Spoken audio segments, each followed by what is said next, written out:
बे समनि मोनसे गिदिर खौरां बे समाव बारग' एनडिबि थामहिनबा एक्स एनडिबि वेलफेयार एसोसिएशननि आफादगिरि बिथां रुजुगोरा मोसाहारिया गोख्रों बाथ्रा बुंदों। बिश्वजित दैमारिखौ गोख्रों बाथ्राजों सोंखारिदों एक्स एनडिबि वेलफेयार एसोसिएशननि आफादगिरि रुजुगोरा मोसाहारिया।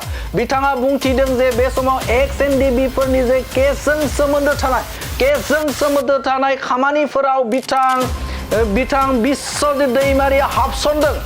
बिश्वजित दैमारिया बे समाव हाबसनदों। बिथाङा राजखान्थियारि मुलाम्फानि थाखाय बिथाङा हाबसनदों होननानै गोख्रों अजद खालामदों एक्स एनडिबि वेलफेयार एसोसिएशननि आफादगिरि बिथां रुजुगोरा मोसाहारिया। बिथां बिश्वजित दैमारिया बे एक्स एनडिबि रिलेटेड माखासे केसफोरखौ गेजेराव हाबसननानै जोंनि एक्स एनडिबि फोरनि माखासे माने बिबानगिरिफोरखौ लानानै बेयाव गावनि राजनिति सार्थनि थाखाय बे बाथ्रा बुंदों होननानै जों बेखौ मिथिनानै मोनदों। बिथाङा बुंथिदों जे बे समाव सानैसो एक्स एनडिबि फोरखौ बिथाङा लाफानानै बिथाङा एक्स एनडिबि जों सोमोन्दो थानाय थामहिनबा केसफोरजों सोमोन्दो थानाय जे खामानिफोराव बिथाङा हाबसनदों होननानै गोख्रों अजद खालामदों रुजुगोरा मोसाहारिया। बिथाङा बुंथिदों जे बे समाव बिथाङा बिश्वजित दैमारिया राजखान्थियारि मुलाम्फानि थाखाय बे समाव सानैसो एक्स एनडिबि फोरखौ लाफानानै जे केसजों सोमोन्दो थानाय खामानिफोराव बिथाङा हाबसनदोंखौ मोनदांदों होननानै गोख्रों अजद खालामदों एक्स एनडिबि वेलफेयार एसोसिएशननि आफादगिरि बिथां रुजुगोरा मोसाहारिया। बिथाङा बुंथिदों जे बिश्वजित दैमारिया एनडिबिबो नङामोन आरो बारग' एनडिबि फोरनि थामहिनबा एक्स एनडिबि फोरनि गेजेराव बिथाङा हाबसनदों आरो एक्स एनडिबि फोरनि केसजों सोमोन्दो थानाय खामानि मावनोबो बिथाङा अधिकार गैया होननानै बाथ्रा बुंथिदों बिथां रुजुगोरा मोसाहारिया। बिथाङा खुनु एक्स एनडिबिनि माने सोद्रोमाबो नङामोन आरो एक्स एनडिबिनि जेसेबांखिनि इस्युसफोर दं बिथाङा एक्सुअलि बेखौ माने मावनो हानाय बिथाङा अधिकार गैया आरो बिथाङा खुब लासिंसिं जादों सासे माने आसाम एसेम्बलि माने स्पिकार जानानै जोंनि एनडिबिनि इस्युसफोरखौ माने हाबसननानै गावनि आखाइजों मावनानै गावनि पलिटिकेल माइलेज लानो थांनाया बे खुब लासिंसिं जादों। बिथाङा बुंथिदों जे एक्स एनडिबिनि केसफोरनि गेजेराव हाबसननो थाखाय बिश्वजित दैमारिया अधिकार गैया। बिथाङा एक्स एनडिबिबो नङा होननानै बाथ्रा बुंथिदों।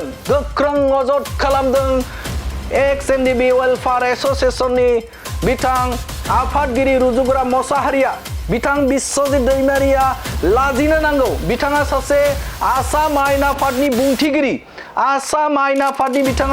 बिथाङा राजखान्थियारि मुलाम्फानि थाखाय सानै साथामसो एक्स एनडिबिखौ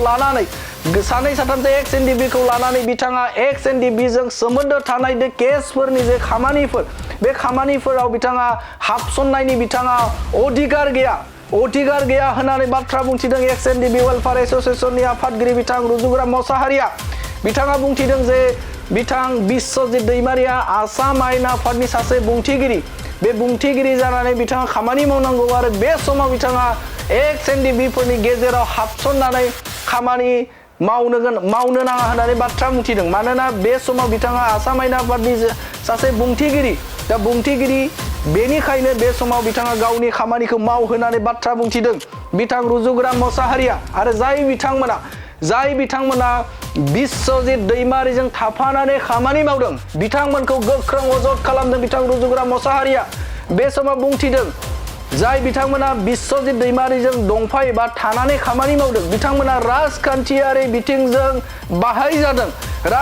बिथिंजों बिथांमोना बाहायजादों जायनि थाखायनो बे समाव एक्स एनडिबि वेलफेयार एसोसिएशनखौ ग्रेटार एक्स एनडिबि फोरनि जे केसजों सोमोन्दो थानाय गासिबखौबो खामानि मावनो थाखाय बे समाव दानाय जादों होननानै फोरमायथिदों एक्स एनडिबि वेलफेयार एसोसिएशननि आफादगिरि बिथां रुजुगोरा मोसाहारिया।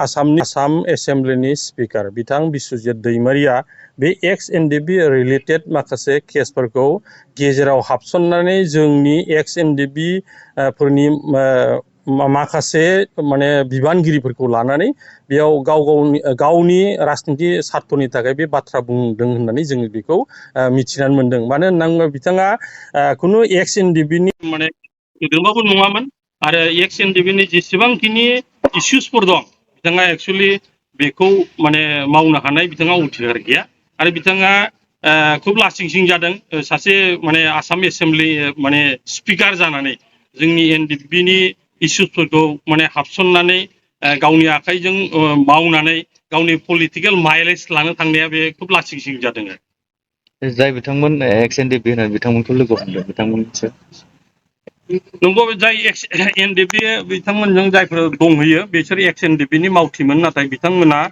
पलिटिकेल इनक्लाइन जालांनायनि थाखाय पलिटिकेल बिथांमोना माने बिथांजों थांफानानै राजनिति माखासे मुलाम्फानि थाखाय बे खामानिखौ मावहैनायनि थाखायनो जों दिनै एक्स एनडिबि वेलफेयार एस'सियेसनखौ जों दिनै गोदानै पिउरलि जोङो एक्स एनडिबि रिलेटेड माखासे खामानिफोरखौ मावनो थाखाय जों दिनै बिबान लानो गोनां जादों